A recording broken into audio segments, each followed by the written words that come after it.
하나님의 말씀 보시겠습니다. 오늘부터 3박 4일 동안 제가 전국 간사 수련회를 가는데요. 간사가 한 700명 정도 됩니다. 그래서 각자의 영역들이 다 있습니다. 그래서 캠퍼스를 맡고 있고 또 다양한 사역들을 쭉 맡고 있는데, 제가 아무리 선배라고 해도 광주 여대 이제 갓 졸업한 간사가 있거든요. 근데 그 간사님에게 이래라 저래라 할 수가 없습니다. 왜냐하면 경계가 있기 때문입니다. 맡겨졌고 그 간사가 그 역량력을 가지고 그 사역들을 맡아서 책임지고 임역원들을 세우고 또 복음을 전하고 제자를 키우는 일에 힘쓰는데 고유한 영역이 있는 거죠. 그래서 제가 선배라고 해서 이렇게 하십시오 저렇게 하십시오 할 수가 없는 거죠. 조언을 할 수 있는데 직접적으로 관련을 맺을 수가 없습니다. 그런데 이제 이렇게 전국 간사 수련회가 있으면 특별하게 이 영역들이 파괴되고 함께 어울려서 또 교제하고 또 특별히 교육들을 많이 시킵니다. 이번에도 이렇게 눈에 띄는 교육들이 AI를 사역에 활용하는 법들, 그래서 컴퓨터를 가져오라 하더라고요. 그래서 익숙하지 않는데 저희들은 이것들을 배움으로써 또 어떻게 캠퍼스에서 효과적으로 또 사역에서 효과적으로 활용할 수 있을까, 이런 것들을 이제 전체적으로 배울 수 있는 좋은 기회입니다. 그래서 이 기업들을 나눠주는 데 있어서도 이 경계에 대해서 굉장히 중요시 여깁니다. 뭐 유무상통하니까 경계가 굳이 필요하겠습니까? 다 파괴돼서 네 것이 내 것이고 내 것이 내 것이고 전혀 문제가 없는 것 같은데 굳이 경계를 다 정해줍니다. 그렇죠? 오늘도 그런 단어들이 꽤 많이 나옵니다. 10절에도 보면 수불론의 경계는 사리까지입니다 라고 경계라는 말들을 계속해 씁니다. 그래서 경계가 있다는 거죠. 하나님이 사랑이시고 모두 우리에게 주셨으니까 경계를 다 파괴하면서까지 우리가 살라는 의미가 아니잖아요. 그래서 특별히 가족 간에도 가까운 사람일수록 예의를 지키고 경계를, 영역을 보호해 줘야 된다는 말을 많이 합니다. 우리가 자녀들 특별히 막 방을 함부로 들어간다든가 그러시죠. 그래서 참 조심해야 되죠. 허락을 맡아야 되고요. 그 영역들이 있으니까요. 그걸 존중해 주고 그것에 대해서 귀히 여겨주는 거죠. 하나님이 주신 고유의 영역이고 자신을 지켜야 할 테두리인 거죠. 그리고 다른 사람이 나에게 어떤 비밀을 말해줬을 때 그것들을 자꾸 퍼뜨린다든가, 아니면 다른 사람의 약점을 내가 알았는데 그것들을 다른 사람에게 자꾸 이야기해 준다든가, 이것도 교회에서 아니면 사회에서 바람직한 일들이 절대 아니죠. 보호해주고 지켜주고 그 사람들의 영역들을 우리가 지켜주는 것이 참 중요합니다.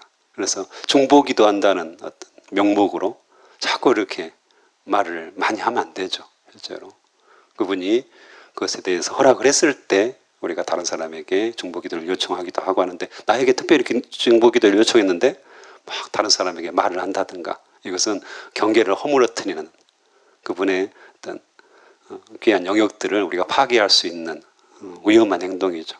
그래서 인간관계에 있어서 경계가 굉장히 중요한 것 같습니다. 지켜줘야 할 부분들이 있는 거죠. 그리고 내가 너무 막 선을 넘어서 형제이기 때문에, 자매이기 때문에, 또 교회 안에서 너무 친하기 때문에 그분이 원하지 않는 선을 넘는 행동들을 많이 할 수 있는 위험성들이 있더라고요. 그래서 경계라는 것들은 우리가 지켜줘야 된다, 이런 것도 좀 우리가 교훈으로 받았으면 참 좋겠다, 그런 생각들이 듭니다. 그리고 1절에 이제 시므온 지파, 9절에 시므온 지파가 유다 땅 가운데 시므온 지파가 땅을 얻었습니다. 그렇죠. 그래서 좀 특이하죠. 줬다 뺏는 것이 제일 기분 나쁜 일인데 유다 입장에서 어땠을까, 이런 생각들이 저에게 들었습니다. 그래서 이미 분배가 됐는데 거기에서 지금 시므온 지파가 땅을 뺏어간 거거든요. 실제로 유다 지파 입장에 생각한다면. 근데 이제 이 유다 지파는 순순히 내놓습니다. 그렇죠? 순순히 내놓은 것 같아요. 그래서 특별히 별 말이 없어요. 상당한 영역을 떼어주거든요. 그래서 참 의미가 있다 이런 생각들이 됩니다. 그래서 사도행전에도 보면 조금 전에 이야기했던 유무상통, 성령께서 임하심으로 말미암아서 함께 나누어 쓰는, 그렇죠? 많은 사람이 내놓는 거잖아요. 많은 사람이 내놓음으로 말미암아서 부족한 사람들이 그것을 쓸 수 있도록 이렇게 하는. 그래서 바나바도 땅을 팔아가지고 그것들을 가난한 사람들을 위해서 구제 헌금으로 내놓잖아요. 그래서 많은 사람들이 서로 부족함이 없이, 핍절함이 없이 살게 되는, 성령께서 임하실 때 놀라운 역사가 일어나는 것들을 우리가 볼 수가 있는 거잖아요. 그래서 이 시므온이 유다 지파 땅 일부를 이렇게 온전히 분할을 받습니다. 우리 양림동에 선교 유적지들이 있습니다. 잘 모르시는 분들도 계시던데요. 그래서 선교사 묘지도 있고요. 유진벨 기념관과 또 요즘은 최웅종 기념관, 또 윌슨 선교사 사택 등등, 또 오행 기념관, 많은 또 문화재처럼 근대 문화재들이 있습니다. 그래서 제가 이제 거기 살잖아요. 사무실이 이제 거기입니다. 그래서 CC 센터가 거기에 있는데, 그래서 저희가 예전부터 양림 선교 투어라는 것을 했습니다. 그래서 저희들이 이제 선교사 해설, 선교사들을 해설하는 해설사 교육을 받고요. 그래서 양림동 선교 투어를 쭉 하는데, 얼마 전에 또 전북에 있는 한 교회 팀에서 의뢰를 했어요. 그래서 쭉 이제 선교 투어를 설명을 하는 거죠. 그 중에 이제 특별한 일들이 몇 군 많이 있습니다. 그 중에 이제 김윤수 장로라는 분이 목포에서 사셨던, 그래서 굉장히 그때 당시에는 잘 살았던 분 같아요. 양조장을 하십니다. 뭐 양조장이면 예전에 저 어렸을 때 생각해봐도 굉장히 부유한 집안이었거든요. 근데 이 김윤수 장로님 어머니가 목포진료소, 선교사님들이 세운 목포진료소에서 고침을 받습니다. 치료를 받는 거죠. 그래서 이 가정이 예수님을 믿게 되는데 세례를 받으려고 하는데 문제가 생깁니다. 무슨 문제가 생겼을까요? 네, 그 당시에 술을 금지하는, 우리나라 사람들이 얼마나 선교사들 보기에 날마다 울통벗고 남자들이 막 말술을 막 마셔대고 대낮부터 막 토하고 싸우고 이러니까 성경의 근거들에서 술을 금지합니다. 술을 마시는 사람들은 세례를 못 받습니다. 또 교회에서 쫓겨납니다. 그래서 이제 김윤수 장로가 처음에 세례를 받으려고 하는데 이게 문제가 되는 거예요. 스스로도 용납이 안 되는 거죠. 훈련받고 보니까. 그래서 김윤수 장로가 결국엔 다 팝니다. 양조장을 싹 팔고 그걸 가지고 선교헌금에 내놓는데요. 양림동으로 옮겨와 가지고 이사까지 합니다. 그처럼 옮기죠. 그래서 양림동 일대 50만 평을 삽니다. 그래서 지금 거의 대부분 땅이 아직까지도 교회, 교단, 기독병원, 꽃인대 땅입니다. 그쪽이. 그래서 50만 평을 사서 기증을 합니다. 그래서 거기에 이제 선교사들이 터를 세우고 학교를 세우고 또 교회를 세우고 병원을 세우는, 그래서 광주 사역이 이제 시작되거든요. 이 이야기를 쭉 했고요. 또 최웅정이라는 사람이 있습니다. 최웅정이라는 사람은 그 당시에 이제 최망치라고, 이제 깡패 출신의 뭐 또 경찰 출신이었다. 좀 이렇게 힘이 있는 사람이었습니다. 근데 이 사람이 극적인 사건을 통해서 예수 그리스도를 믿게 되는데요. 포사이드라는 분이 목포에서 이쪽으로 이렇게 진료를 하기 위해서 옵니다. 특별히 오웬 선교사님이라는 분이 심장병으로 이렇게 광주 제중원에 입원하시게 되는데, 이 광주 제중원에는 외과 의사만 있었습니다. 그래서 포사이드라는 내과 의사를 목포에서 급히 불러옵니다. 그래서 이제 쭉 오다가 효천 정도에서 여자의 신음소리를 듣거든요. 그래가지고 그 신음소리를 듣고 말에서 내려가지고 이제 보니까 문둥병이었어요. 문둥병. 그래서 문둥병이 이제 아주 전염병 중에서도 그 당시에는 굉장히 천형으로 여겼잖아요. 그래가지고 그 여인을 말에다 태우는 과정에서 그 마중 나온, 옛날에는 조수라고 했는데요. 병원의 조수인 이 최웅정이라는 사람이 건달이었고요. 이제 뭐 좀 50만 병 사가지고 막 하니까 거기서 막 내가 돕겠다 뭐 이런 어떤 사람이었던 것 같아요. 근데 마중 나왔어요. 그 장면을 보고 있는데 지팡이가 있었대요. 지팡이가 떨어졌대요. 근데 문둥병자였기 때문에 피고름이 막 가득한 거예요. 그래가지고 이제 포사이드 선교사님이 저거 좀 집어달라 했는데 그 최웅정 목사님의 수기에 보면 도저히 이걸 집을 수가 없더래요. 피고름이 가득한데 전염병이잖아요. 그래서 내가 잡으면 여러분 집을 수 있겠어요? 도저히 인간적으로 집을 수가 없었다. 그래서 이제 거기서 충격을 받습니다, 이 사람이. 근데 집도 좀 부유했던 것 같아요. 그래서 결국에는 나중에 이 봉선동에 1000평을 나환자 병원을 위해서 쓰라고 기증을 합니다. 놀라운 일이죠. 그래서 땅을 이렇게 기증을 해서 선교사에게 쓰도록 만듭니다. 그래서 나중에 목사까지 됩니다. 광주 최초의 목사님이 되는데요. 이제 이 이야기를 쭉 했더니 그 선교토원 교회 권사님들이셔요. 그래가지고 막 이야기를 하시더라고요. 근데 그 권사님 중에 한 분이 땅이 있으신가 봐요. 갑자기 이제 뭐 교회에서 선교관도 지어야 된다 뭐 하는데 그 권사님께서 우리 교회에서 선교관을 지으면 제가 땅 한마디기를 내놓겠습니다 하는 거예요. 그래서 감동이 됐습니다. 그래서 어찌 보면 하나님의 나라를 위해서, 하나님의 선교를 위해서 썼던 수많은 사람들의 이야기를 듣고 현지에도 이런 분이 있구나. 근데 실제로 미국 같은 데는 유산을 많이 안 남겨줍니다. 유산을 많이 안 남겨줍니다. 유산 남겨주면 형제들끼리 싸우기만 합니다. 몇백만 원 때문에, 몇천만 원 때문에, 몇 억 때문에 서로 원수지고 싸우고, 우리 뉴스 많이 보잖아요. 주변에서도 상당히 여러분들이 보실 거예요. 저도 심심치 않게 경험합니다. 형제들끼리 원수되었다. 그 몇천 되지도 않는 것 때문에 전혀 이제 왕래도 않고 산다. 부모님 돌아가신 후에. 요즘 최근에 많이 일어나는 일이거든요. 근데 그럴 만한 가치가 있습니까? 오늘 성경에 보면 유다는 자기가 분배받은 땅을 과감하게, 엄청나게 큰 땅인데 이 시므온 지파에게 나누어집니다. 형제 자매가 서로 사랑함으로 땅을 분배해 주는 거죠. 근데 우리도 그런 문화들이 좀 있었으면 좋겠다 이런 생각들을 합니다. 이제 점점 많아지는 것 같아요. 지금 1세대 어떤 어르신들이 그래도 좀 부를 읽은 분들이 많았던 것 같아요. 그분들이 이제 돌아가시면서 자녀들이 굉장히 많이 어려워하고 있는 것 같아요. 서로 싸우게 되고 그런 어떤 현상이 일어나고 있는데, 저희도 미국처럼 성숙한 기독교 문화가 있는 거잖아요.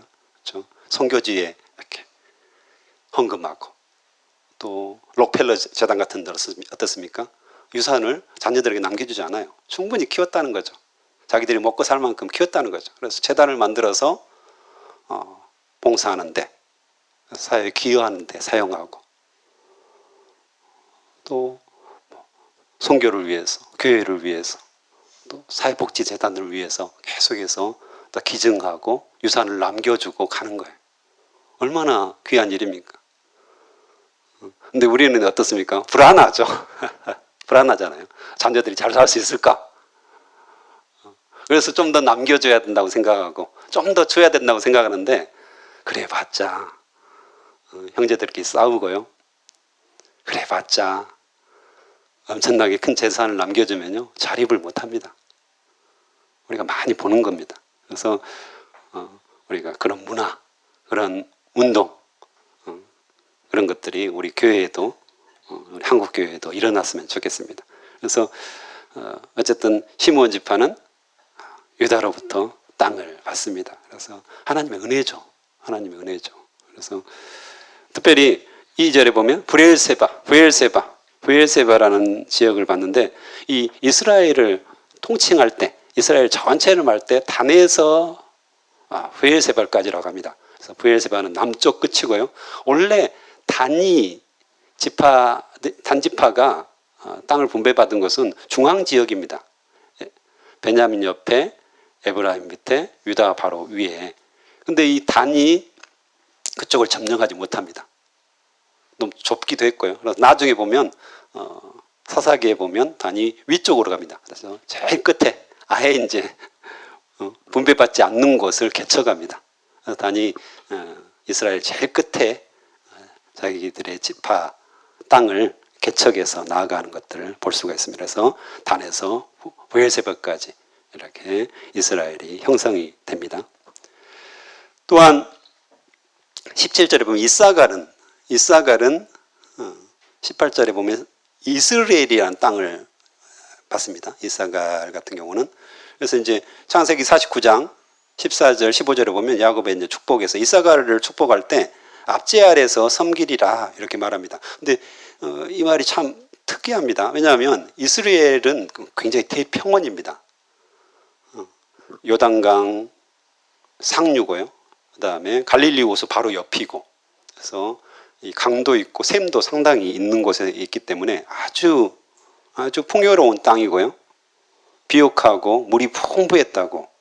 지금도 거기 보면 엄청난 곡창지대가 형성이 되어 있습니다. 그래서 굉장히 좋은 땅이죠. 굉장히 좋은 땅인데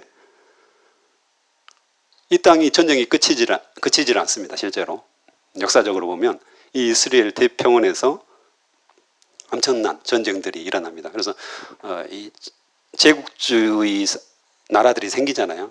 밑에는 애굽이 생기고 나중에는 아시리아, 바벨론, 페르시아, 또 로마까지 이 제국들이 지나가는 딱 그 길목에 이스라엘 평야가 있습니다. 굉장히 좋은 땅이기 때문에 먹을 것도 풍부하기 때문에 당연히 전쟁을 위해서 지나가는 군대들이 거기서 약탈을 할 수밖에 없는, 그래서 풍요의 땅이지만 굉장히 전쟁이 끊이지 않는 땅. 그래서 앞제 아래 섬기리라 이렇게 말하는데요. 그래서 우리가 부유했을 때, 부자가 되었을 때 굉장히 주의를 해야 됩니다. 나는 하나님께 축복받았어. 그렇죠. 우리가 보통 잘 살게 되고 먹고 살 만큼 되면 우리가 정말 예수 믿고 하나님께 축복받았어 이런 어떤 생각들을 하잖아요. 근데 그때 우리가 굉장히 주의해야 된다는 사실을 오늘 말씀해 주시는 것 같습니다. 그만큼 유혹이 많은 거죠. 내가 부유했을 때 유혹이 훨씬 많아집니다. 잘 살았을 때 훨씬 죄악에 대한 유혹들이 더 커지는 것을 우리가 알 수 있습니다. 오히려 하나님께서 우리를 부유하게 해주실 때, 많이 주실 때 무릎 꿇고 겸손하게 주님을 바라보는 것이 얼마나 중요한지, 그것들을 자칫하면 우상에게 내어줄 수 있는 거잖아요. 그래서 내가 잘 살고 부유하다면 오히려 하나님 앞에서 무릎 꿇고 기도하고 이 부를 우상에게 내어주지 않도록 주님께서 저를 지켜주시옵소서. 오히려 하나님의 나라를 위해 쓰고 하나님께 귀하게 드려지는 삶을 살 수 있도록 주여 인도하여 주시옵소서. 이럴 때 그 부가 계속해서 지켜지고 또 하나님께서 복을 주시고 축복을 더하시리라 저는 확신합니다. 그래서 우리가 이렇게 이스라엘 땅을, 귀한 땅을 줬다고 해서 마냥 이사갈 지파가 행복했던 것은 아니라는 것입니다. 오히려 죄악에 훨씬 더 그 유혹에 노출될 가능성들이 많았다는 것입니다. 그래서 늘 주의해야 한다는 것이죠. 그래서 시므온, 스불론, 이사갈 지파를 통하여서 하나님께서 우리 형제 자매들 간에 또 유무상통하는 그런 역사들에 대해서 이야기를 하시고요. 또 부유하지만 늘 무릎 꿇고 하나님 앞에서 주의해야 된다는 사실, 또한 경계가 있어야 된다는 거죠. 사람과 관계에서도 경계가 있어야 되고 영역이 있어야 된다는 거, 영역을 너무 침범하면 안 된다는 사실을 또 알려주는 것 같습니다. 이 시간 함께 기도하시겠습니다. 하나님 아버지 감사합니다. 주님께서 이스라엘 지파들에게 경계를 나누어 주시고 그 땅들을 분배해 주셔서 감사합니다. 자신의 영역들 속에서 자신의 능력을 아버지 최대한으로 발휘할 수 있도록 주님께서 발휘하게 하셨고, 또 하나님 큰 지파는 아버지요 그것을 떼어서 다른 지파에게 나누어질 수 있도록, 형제에게 나누어질 수 있도록 주님께서 역사하여 주셔서 감사합니다. 그것을 기쁘게 받고 즐거움으로 받고 아버지요 하나님께서 행하신 것으로 받아서 감사합니다. 또한 늘 우리 안에 아버지요 풍요한 것들이 있는 것들, 그것을 아버지요 우리가 너무 감사하고 기뻐하는 것으로만 끝나지 않게 하시고, 주님 무릎 꿇고 경계하면서 주님 혹시 이것이 아버지 나의 욕심 우상의 제물로 쓰여지지는 않을까, 늘 하나님 앞에 무릎 꿇을 수 있도록 인도하여 주시옵소서. 우리가 정결하게 해주시고 하나님 앞에서 온전한 마음과 전심으로 주님을 섬길 수 있도록 주여 인도하여 주시옵소서. 오늘도 귀한 헌금을 통하여서 자신의 전부를 드리는 자들이 있습니다. 주님께서 받아주시고 주님 하나님 나라의 확장에 주님께서 귀하게 사용하여 주시옵소서. 감사합니다. 예수님의 이름으로 기도합니다. 아멘.